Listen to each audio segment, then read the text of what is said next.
না আজকে যদি রাম মন্দির উদ্বোধন হওয়ায় জি কারুর যদি সত্যিকারের মনে দুঃখ লাগে তো ও দুঃখটা আজকের না, এই 32 বছর আগের দুঃখ। এধারে 24 ওধারে 8, কত হলো? আর সেদিন যাদের দুঃখ লাগেনি আজও রাম মন্দির তৈরি হলে তাদের দুঃখ লাগার কোনো প্রশ্ন ওঠে না। ঠিক না ভুল? এই 1992 সালের 6 ডিসেম্বর বাবরি মসজিদ ভাঙা হলো। আর বাবরি মসজিদ ভেঙে সেই থেকে সুদীর্ঘ 30 বছর চললো তার মামলা। কথা কিছু বুঝতে পারছেন? 30 বছর তার মামলা চললো কম বেশি। 30 বছর পরে সুপ্রিম কোর্টের 5 বিচারপতির একটা বেঞ্চ, তারা সেখানে 3 জন নন মুসলিম তারা রায় দিল যে এটা বাবরি মসজিদ, এর নিচে রাম মন্দিরের কোনো প্রত্যন্ত কিছু খুঁজে পাওয়া যায়নি। আর 2 জন মুসলমান রায় দিল যে না, ওটা ওর নিচে রাম মন্দিরের স্থাপত্য পাওয়া গেছে, ফলে জায়গাটি রাম মন্দিরের। কথা কিছু বুঝতে পারতেছেন? প্রিয় ভাইরা আমার, আবেগের এই রায়ে জি ঐতিহাসিক বাবরি মসজিদ রাম মন্দিরের জায়গায় পরিণত হলো। হয়েছে না হয়নি? আমি ব্যক্তিগত বলছি ভাই, আমরা ওই সময়ে আন্দোলনে নেমেছিলাম বাবরি মসজিদের পক্ষে, অন্যান্য রাজনৈতিক দলও নেমেছিল। এখন রাজনৈতিক দল নামলে সেটা সাধারণত আমরা ছাপ লাগিয়ে দেই যে এরা রাজনীতির স্বার্থে লেগেছে। ঠিক বলছি না ভুল বলছি? কিন্তু আমরা যারা কোন রাজনৈতিক কালারে চলি না, আমরা নেমেছিলাম সুন্নতুল জামাতের ব্যানারে। কেন? মসজিদ মানে সেটি মুসলমানের প্রাণ প্রিয় একটা জায়গা, যেখানে তারা স্রষ্টার ইবাদত করে। বিশেষত ঐতিহাসিক বাবরি মসজিদ, যেটি সম্রাট বাবর তৈরি করেছিলেন তার পীর শাহ আবু আলী কালান্দার রহমাতুল্লাহ আলাইহির স্মৃতি রক্ষার্থে। সুবহানাল্লাহ বলেন। ওইখানেই তখন ছিল জঙ্গল। সম্রাট বাবরের পীর শাহ আবু আলী কালান্দার ওইখানে বসে বসে তিনি মাসের পর মাস মুরাকাবা, মুশাহাদা, জিকির, ফিকির, তাসবিহ, তাহলিল করতেন। সুবহানাল্লাহ। সম্রাট বাবর তার পীরের ইন্তেকালের পরে সেই স্মৃতি বজায় রাখার জন্য মীর বাকেরকে দিয়ে সেখানে বানালেন একটা মসজিদ, নাম হলো তার বাবরি মসজিদ। জি ভাই, সেই ঐতিহাসিক বাবরি মসজিদ ভারতবর্ষের সংঘ পরিবারের অত্যাচারে শহীদ হলো, বিধ্বস্ত হলো। 30 বছর বিচার হলো। লেটেস্ট সুপ্রিম কোর্ট সেটাকে রাম মন্দিরের জায়গা বলে রায় দিল। এখন সুপ্রিম কোর্ট রায় দিয়েছে মানে আমরা আদালতের রায়কে অগ্রাহ্য করতে পারছি না। আদালত রায় দিয়েছে, কিন্তু রায়টা দিলেন কিসের ভিত্তিতে? সেটি জনসমর্থনে না প্রকৃত কাগজের তথ্যে? কাগজের তথ্যে নয়, দিলেন জনসমর্থনে। আজকে সেখানে তৈরি হয়ে গেল যে হাজারো কোটি টাকা খরচা করে রাম মন্দির, তার আজকে উদ্বোধন হলো। কিন্তু মজার ব্যাপার হলো ভারতবর্ষের রাষ্ট্রের নিজস্ব ধর্ম নেই। কারণ ভারত তো নানা ধর্মের মানুষদের বাসস্থান, নানা ধর্মের মানুষদের দেশ। সুতরাং এখানে রাষ্ট্রের কোনো নিজস্ব ধর্ম থাকতে পারে না। কথা বুঝতে পারছেন কি? অথচ পুরো রাষ্ট্রীয় নিরাপত্তায়, রাষ্ট্রীয় মর্যাদায়, রাষ্ট্রীয় খরচে এবং রাষ্ট্রীয় বলয়ে সেখানে সরকারের প্রতিনিধি, জনগণের ভোটে নির্বাচিত নেতারা সেখানে থেকে রাম মন্দির শুরু করা হলো, উদ্বোধন করা হলো। তাহলে কি প্রমাণ হলো?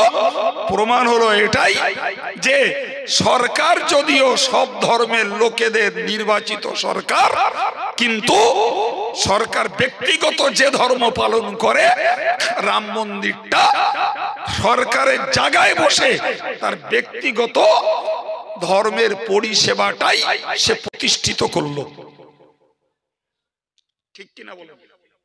এখন বলেন, আজকে সেই 1992 সাল থেকে আমরা সংঘবদ্ধ হতে পারিনি। আরে বাবা, তুই ধর্মীয় মতবাদে কে কোন জায়গায় আছিস থাক, কে কোন জায়গায় আছিস সেখানে থাক, তোর আমলগত দিক দিয়ে তুই কোন আমল করছিস বাবা কর, জি, কিন্তু জাতির নিরাপত্তায় এবং ধর্মীয় শিক্ষা কেন্দ্র মাদ্রাসা বলি আর ধর্মীয় ইবাদত স্থান মসজিদ বলি, এর মর্যাদা অক্ষুণ্ণ রাখতে বা এর হিরিত মর্যাদা ফিরিয়ে আনতে ভারতবর্ষের মুসলিম নাগরিকদের কি ইউনিটি, ঐক্য, সংঘবদ্ধতা দরকার ছিল নাকি? আমি কথাটা এই জন্যই বললাম যে একটা পিঁপড়ে বাদশাহ সুলাইমান এবং তার সেনাদের অজান্তে পায়ের তলায় পিষে যাতে না যায়, তাহলে একটা পিঁপড়ে তার জাতিকে বাঁচাতে সেও তটস্থ, সেও সজাগ, জি, কিন্তু আমরা আমার জাতকে বাঁচাতে এবং আমার জাতীয় সম্পদ মসজিদকে বাঁচাতে, মাদ্রাসাকে বাঁচাতে আমরা একে অপরের পিছনে রশি টানি, কিন্তু পাশে দাঁড়িয়ে জাতির সম্পদ রক্ষা করার মতো ইউনাইটেড আমরা নই। সুতরাং লোকের কাছে মার খাতেই হবে, কিচ্ছু করার নেই।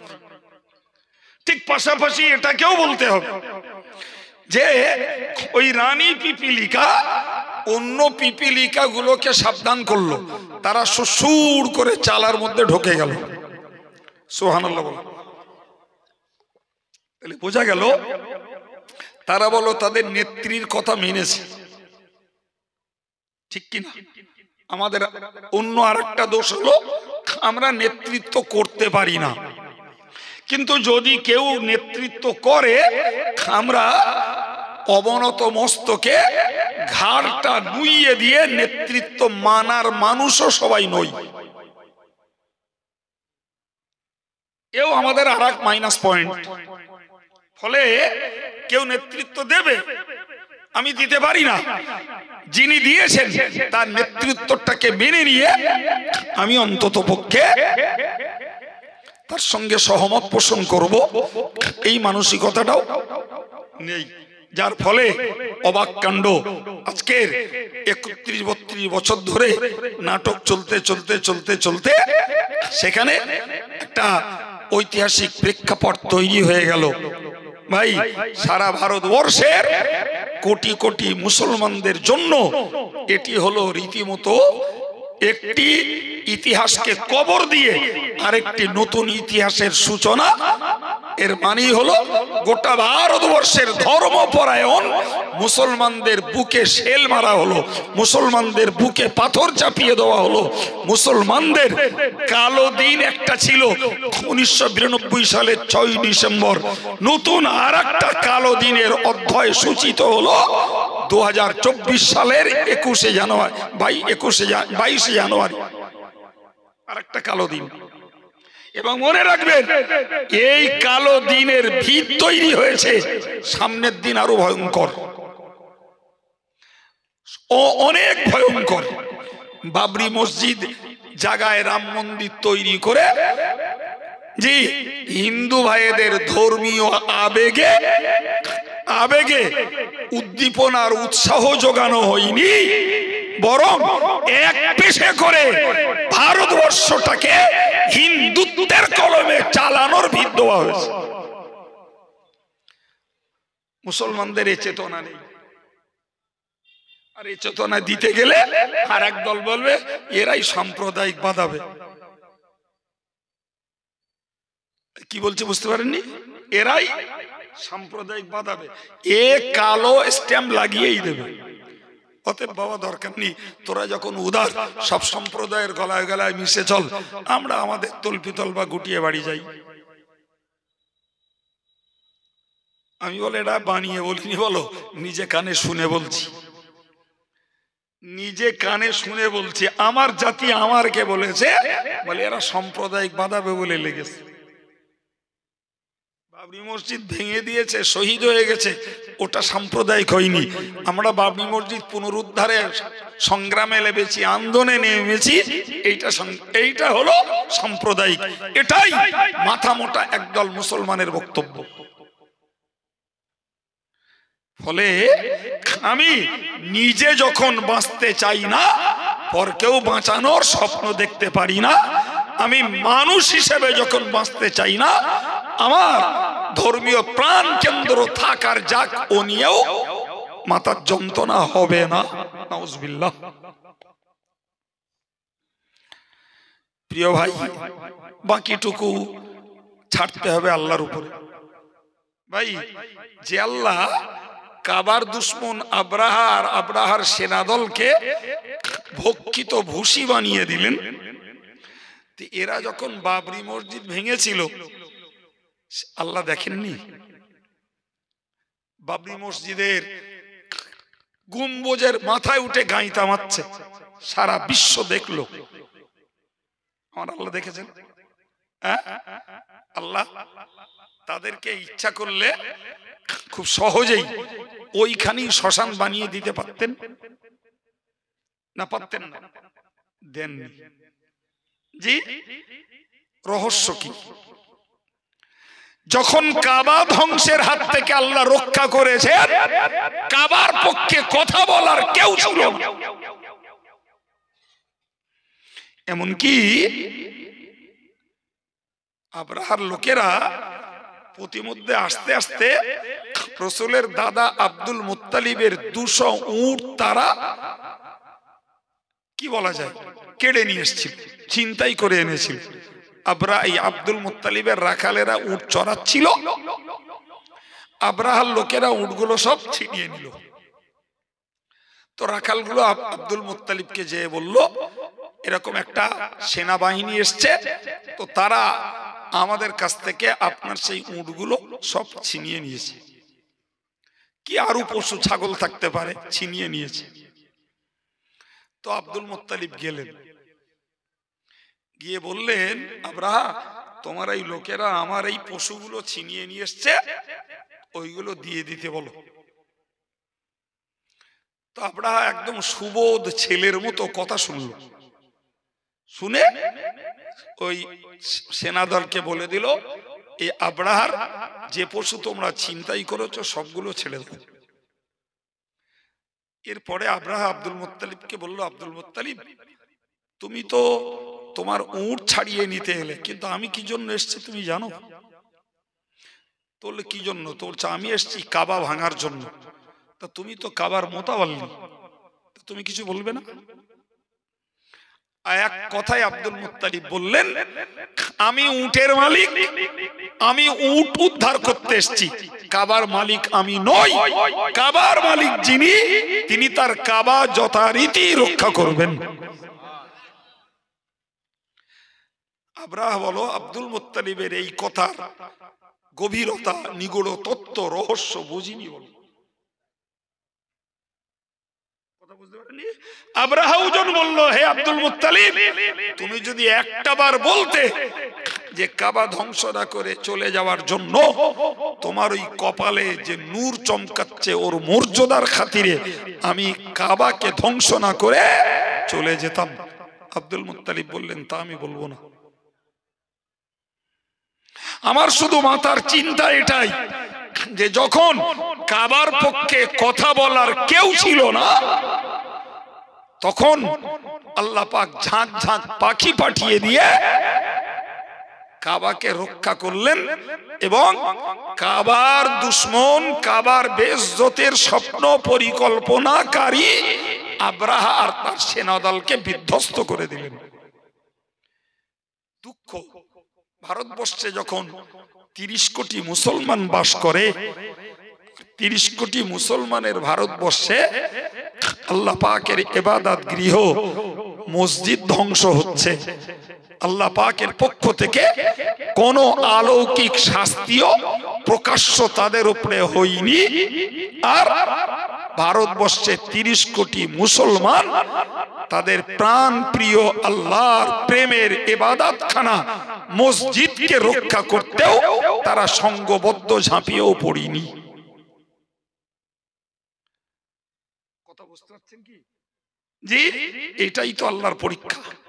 যেদিন কাবার কেউ ছিল না, আমি আল্লাহ কাবা রক্ষা করার জন্য যথেষ্ট প্রক্রিয়া অবলম্বন করেছি, কাবা রক্ষা হয়েছে।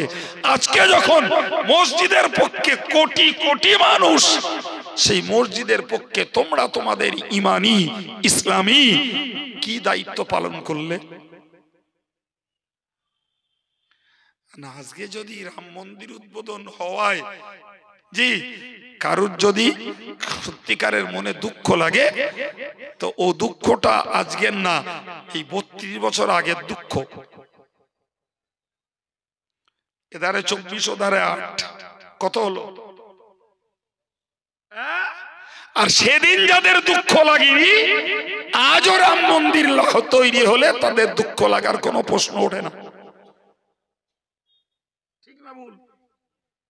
জি সম্মানিত ভাইরা, দেশের প্রচুর পরিমাণে মুসলমান যে রাজনীতি করে, তার রাজনীতির কমান্ডের হুইপ ছাড়া কিচ্ছু করবে না, তার পলিট ব্যুরোর হুইপ ছাড়া কিচ্ছু করবে না, তার দলীয় নেতৃত্বের হুইপ ছাড়া কিচ্ছু করবে না।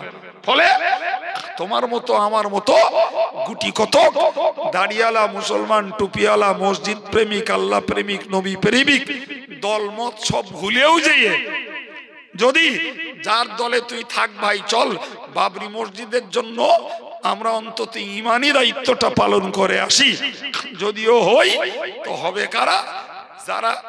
যাদের ওই নুনান্তি পান্তা ফুরিয়ে যায়, ওইরকম লোক কিছু হবে।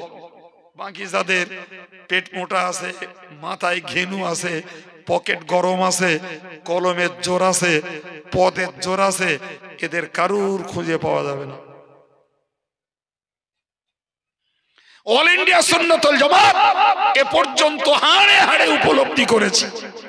তাই তাসলিমার মতো পতিতাটাকে দেশ থেকে তাড়ানোর ব্যাপারে বলুন, আর আমেরিকার ইনোসেন্স অফ মুসলিমস সিনেমার এগেনস্টে বলুন, আর ইটালির রাসূলের বিরুদ্ধে কার্টুন তৈরির ব্যাপারে বলুন, জি ভাই ফ্রান্সের ম্যাক্রো রাসূলুল্লাহকে সন্ত্রাসবাদী বলার বিরুদ্ধে বলুন, সব ক্ষেত্রে গিয়েই দেখেছি, সব ক্ষেত্রে আন্দোলন কলকাতা পর্যন্ত নিয়েও দেখেছি।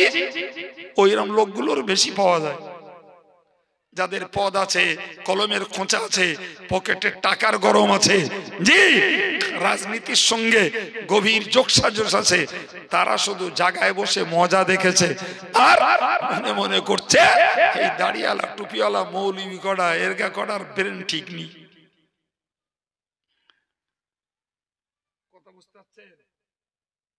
ভাই তাহলে বুঝতে পারা যায় যে জাতি নিরাপত্তা চায় না, সে মসজিদ মাদ্রাসার নিরাপত্তা কেমনে চাইবে? কেমনে চাইবে? যে নবী সুলাইমান তার সেনাদলকে নিয়ে যখন বাইরে বার হলেন, পিপিলের নেত্রী সে তার দলীয় পিপিলিকাদের বলল, ইয়া আইয়ুহান নামলু দুখুলু মাসাকিনাকুম, এ পিপিলিকার দল তোমরা তোমাদের চালার ভিতরে প্রবেশ করো। কারণ হলো এটাই, লা ইয়াহতিবান্নাকুম সুলাইমানু ওয়া জুনুদুহু ওয়া হুম লা ইয়াশউরুন। যদি চালার ভেতরে প্রবেশ করো তাহলে তোমরা নিরাপদে থাকতে পারবে, অন্যথায় যদি না যাও তাহলে সুলাইমান আর তার সেনাদল অজ্ঞাতে অজান্তে তোমাদেরকে পেশাই করে ছাড়বে। আমি বোঝাতে চাইছিলাম যে তাহলে একটা পিঁপড়েরও নিজের বাঁচার ইচ্ছা আছে, নিজের কমটাকে সম্প্রদায়কে বাঁচানোর তার দায়িত্ব আর চেষ্টা রয়েছে, এবং সে সুলাইমানের সেনা দলের পায়ের তলায় পড়ে পেশাই খাওয়া থেকে বাঁচিয়েও নিয়েছে। কিন্তু আমাদের সর্বনাশ হচ্ছে যে আগে নিজে বাঁচি তবে বাপ মার নাম, নাউজুবিল্লাহ বলেন জি ভাই। ফলে আমাদেরকে ধর্মপরায়ণ ভাইদেরকে মায়েদেরকে মনে মনে কষ্ট পেতে হবে, দুঃখিত হতে হবে, আফসোস করতে হবে জি, কিন্তু সুফল কিছু পাওয়া যাবে বলে আমাদের দ্বারাই মনে হয় না। আল্লাহ যদি তার খাস রহমত, খাস হেফাজত, খাস মদদ নাজিল করে যদি অত্যাচারীদের প্রতিশোধ নেন, আর আল্লাহ পাক যদি তার দ্বীনকে রক্ষা করেন, সেটি সম্পূর্ণ তার দয়া, ঠিক নয় কি? তবে আমরা একটা কাজ করতে পারি, বা একটা কাজ করতে পারি, ওই কাজটা অন্তত সবাই করতে চেষ্টা করি। সেটি হলো ওই মালিকের দরবারে মহান আল্লাহ পাকের সকাশে আমরা আপিলটা করতে পারি, দাবিটা করতে পারি। কি দাবি? আল্লাহ অত্যাচারীদের হাত থেকে আমাদেরকে রক্ষা করো, অত্যাচারীদের কবল থেকে দ্বীনি প্রতিষ্ঠানকে তুমি হেফাজত করো, অত্যাচারীদের কবল থেকে দ্বীনদারদেরকে তুমি রক্ষা করো। আল্লাহ অত্যাচারীদের দাদ তুমি গ্রহণ করো, প্রতিশোধ তুমি গ্রহণ করো। এই আপিলটা তো করতে পারি না, ওটাও পারি না জি। সম্মানিত ভাইরা আমার, প্রিয় নবী সাল্লাল্লাহু আলাইহি ওয়াসাল্লাম যারা রাসূলের সাহাবীদের প্রতি নির্মম ভাবে 70 জন সাহাবীকে অন্যায়ভাবে মুনাফিকি করে, কপটতা করে তারা ধ্বংস করেছিল, হত্যা করেছিল, নবী তাদের বিরুদ্ধে কুনুতে নাজিলা পড়ে বদদোয়া করেছিলেন। সুতরাং বদদোয়া করার অনেক আগে সময় চলে গেছে। আমরা হয়তো মওকা মতন তখনও বলেছি, সবার কানে বার্তা না পৌঁছালেও তখনও বলেছি। আজকের অনেককে চেল্লাবেল্লা করতে দেখছি, আমি কোনোদিন চেল্লাবেল্লা করিনি এই জন্যই ভাই, সে চেল্লাবেল্লা করার সময়, কান্নার সময়, আবেদনের সময় তো 32 বছর আগে পার হয়ে গেছে। 32 বছর পর, 2 বছর আগে রায় যখন বেরিয়েছে তখন আর একবার পার হয়ে গেছে। এই হ্যাঁ না বলেন জি।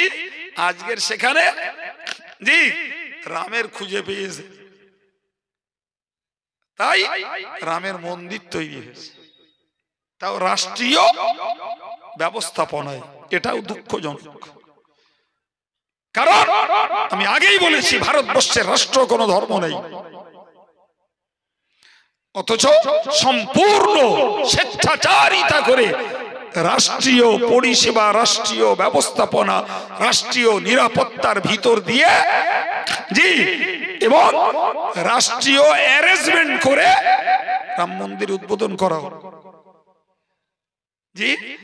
তৃতীয়বার মুসলমানদের আরেকবার দুঃখ, আফসোস এবং রোদন করার, মালিকের কাছে আপিল করার আবার একবার মৌকা এলো। এরপরেও যদি প্রথমবার হাতছাড়া, দ্বিতীয়বার রায় হয়েছে হাতছাড়া, তৃতীয়বার আবার এলো, এটাও যদি মুসলমান নাকে তেল মেরে ঘুমায় তাহলে আর কিছু বলার জায়গা নাই।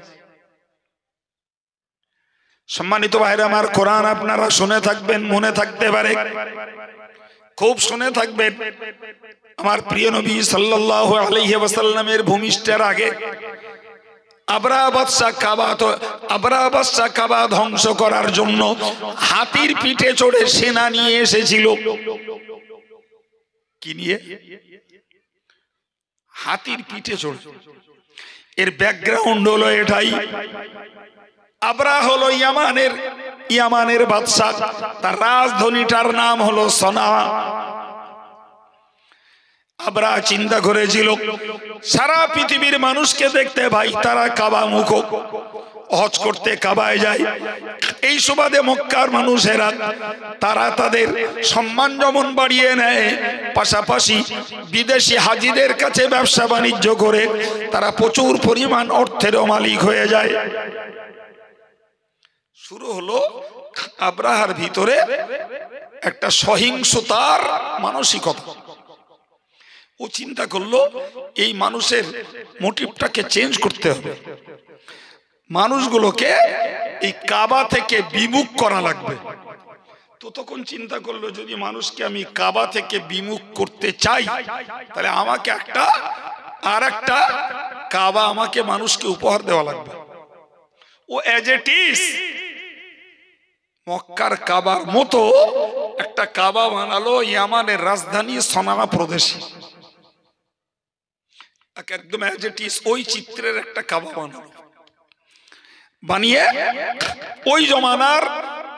ওই জমানার কমিউনিকেশন অনুযায়ী, যোগাযোগ অনুযায়ী মানুষের কাছে বার্তা দিল যে তোমাদের মক্কার কাবায় যেতে হবে না, তোমরা ইয়ামানের সনার কাবায় চলে এসো। কিন্তু ব্যাপারটা তো খুব সহজে বোঝার, মক্কার কাবা তো আল্লাহর নির্দেশে তৈরি, আর সনার নকল কাবা তো আবরাহার হীন মানসিকতা এবং স্বার্থ লোটার কাবা। এটা তো স্বাভাবিক ভাই। ওই সময় কুরাইশদের পূর্বপুরুষ কেনানা গোত্রের একজন ব্যক্তি ওখানে গেলেন। জি, গিয়ে তিনি যখন ওই নকল কাবা দেখতে পেলেন, সেখানে তিনি পায়খানা করে ওই পায়খানা আবরাহার নকল কাবার গায়ে লাগিয়ে দিয়ে এলো। এই খবর যখন আবরাহার কানে পৌঁছালো এবং আবরাহা যখন সচক্ষে সেটাকে পর্যবেক্ষণ করলো, দেখলো, ও তখন মাথা ঠিক নেই যে আমার এই কাবার অপদস্থ, লাঞ্ছনা, ঘৃণ্যতা, অপবিত্রতা কেউ যদি করে থাকে তাহলে মক্কার ওই কাবার যারা সেবক, কাবার যারা গুণগ্রাহী তাদেরই কাজ। সুতরাং আমার এ কাবা মানুষের কাছে আকৃষ্ট হবে না, মানুষের কাছে এ কাবা মনে জায়গা পাবে না যতক্ষণ মক্কার কাবা থাকবে। ফলে মক্কার কাবা ভাঙাই লাগবে। এই হলো ওর ব্যাকগ্রাউন্ড। ও এলো ভাঙতে। আমার আল্লাহ এই বর্ণনাকে কোরআন শরীফের সূরা ফিলের ভিতরে উল্লেখ করেছেন। বিসমিল্লাহির রহমানির রহিম। আলাম তারা কাইফা ফাআলা রাব্বুকা বিআসহাবিল ফিল।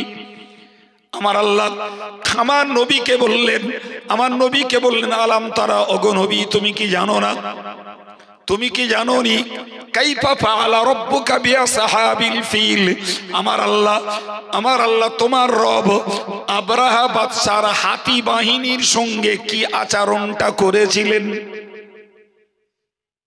আল্লাহ বললেন আবরাহা বাদশার হস্তি বাহিনী, হাতি বাহিনীর সঙ্গে তোমার রব আমি আল্লাহ কি আচরণ করেছিলাম তুমি কি জানো নি। একচল তো নবী জানার কথা না, আল্লাহ জানালে তবে তো নবী জানবে। নবী তো তখনকার মানুষ নন, তো আল্লাহ জানাবেন বলে এই শুরু করেছেন। বললেন শোনো নবী, আলাম ইয়াজআল কাইদাহুম ফি তাদলিল, আবরাহা বাদশার চক্রান্তকে আমার আল্লাহ কি ব্যর্থ করে দেননি। সুবহানাল্লাহ বলেন। দুটো কথা বলা হলো। একটা বলা হলো যে আবরাহা বাদশার হাতি বাহিনীর সঙ্গে তোমার রব কি আচরণটা করেছিলেন তুমি কি জানোনি। তারপরে বললেন, ওগো নবী, তোমার রব কি ওই আব্রাহা বাদশার চক্রান্তকে ব্যর্থ বেকার করে দেননি? এই জাতীয় বাক্যটার অর্থ হলো যে আব্রাহা বাদশা তার হাতি বাহিনী নিয়ে কাবা ধ্বংস করতে এলেও তোমার রব তার সকল চক্রান্তকে ব্যর্থ করে দিয়েছিলেন। সুবহানাল্লাহ। কিভাবে? ওয়া আরসালা আলাইহিম তায়রান আবাবিল, হাতি বাহিনী যখন হাতি নিয়ে তারা যখন কাবার দিকে রওনা হচ্ছিল, একটি জায়গার নাম হলো বতনে মুহাসসাব, ওই জায়গা পর্যন্ত তারা পৌঁছে গেছে। ততক্ষণে আমার আল্লাহ এক ঝাঁক পাখি পাঠালেন, যেটা আমাদের মাঝে ছড়িয়ে আছে আবাবিল পাখি। আবাবিল কোনো পাখির নাম নয়। আবাবিল হলো, আবাবিলের মানে হলো দল, গোষ্ঠী, সম্প্রদায়। একটা পাখির দল, পাখির একটা গোষ্ঠী, পাখির একটা সম্প্রদায়কে আল্লাহ পাঠালেন। কি পাখি, তার নাম কি, এমনটি পাওয়া যায় না কেতাবে। আমভাবে ছড়িয়ে আছে আমাদের মাঝে। কি পাখি? না, আবাবিল শব্দের অর্থই হলো, কি বলেছি বলেন, দল, ঝাঁক, গুড, ঝাঁক। তো এক ঝাঁক পাখি আল্লাহ পাঠিয়ে দিলেন। আর ওই পাখিগুলো তাদের এই ঠোঁটে একটা করে কাঁকর আর দুই পায়ে দুটো করে কাঁকর। কটা হলো? তিনটে। তাফসীরের কিতাবে ওই কাঁকরগুলোর ওয়েট বা ওজন বা আকার বলা আছে। কিরকম বলা আছে যে সেইগুলো এই মুসুরির থেকে একটু বড় আর ছোলার থেকেও ছোট। আচ্ছা, মুসুরির থেকে একটু বড় আর ছোলার থেকে একটু ছোট, তার মানে বলা যায় ছোলা আর মুসুরির মাঝখানের একটা আকার। আচ্ছা, উই দিয়ে ভাই হাতি মারা তো দূরের কথা, মানুষ মারা তো দূরের কথা, উনকি মারাও তো যায় না। যায় কি ভাই? আমার আল্লাহর সেনা হয়ে যারা কাজ করে, জি, তাদের নমরুদের মারার জন্য মশা যথেষ্ট, তাও খোঁড়া মশা, ল্যাংড়া মশা, আল্লাহর সেনা ওইটাই যথেষ্ট। তো এই যে পাখিগুলো তিনটে করে কাঁকর নিল, জি, আর ওই উপর থেকে কাঁকর ফেললো। মানুষের মাথায় পড়লো, সে সেখানে কুপকার, হাতির মাথায় পড়লো, সে সেখানে চিৎপাত। কাবা পর্যন্ত আর যাওয়ার মতন ক্ষমতা কারুর হয়নি। আমার আল্লাহ কোরআনে বললেন, ওয়ারসালা আলাইহিম তায়রান আবাবিল তারমিহিম বিহিজারাতিন মিন সিজিল। আমার আল্লাহ বললেন ওই পাখিগুলি তারা নিক্ষেপ করেছে ছোট ছোট কাঁকর, যে কাঁকরের আপনার পরিমাণটা বলেছি, আকারটা বলেছি, মুসুরির থেকে একটু বড়, ছোলার থেকেও একটু ছোট। আমার আল্লাহ বললেন ফাজালাহুম কাসফিম মাকুল, আমার আল্লাহ ওদেরকে বানিয়ে দিয়েছে ভক্ষিত ভুসির মতো। এই গরুকে, ছাগলদের ঘাস, জাবনা, বিচলি যদি খেতে দেওয়া হয়, চিবিয়ে চিবিয়ে একদম ভুসি বানিয়ে দেয়। আশ্চর্য ব্যাপার, কোরআন বলছে যে হাতির আরোহী, যাকে সাহিত্যের ভাষায় বলা হয় মাহুত, জি, আর হাতি, সবগুলো ওই নিক্ষিপ্ত কাঁকরের আঘাতে সব ভুসির মতো হয়ে গেছে। বানিয়েছেন কে? একটু জোরে বলেন। আল্লাহ। ভাই, যে আল্লাহ কাবার দুশ্মন আব্রাহা আর আব্রাহার সেনাদলকে ভক্ষিত ভুসি বানিয়ে দিলেন, এরা যখন বাবরি মসজিদ ভেঙেছিল, আল্লাহ দেখেননি?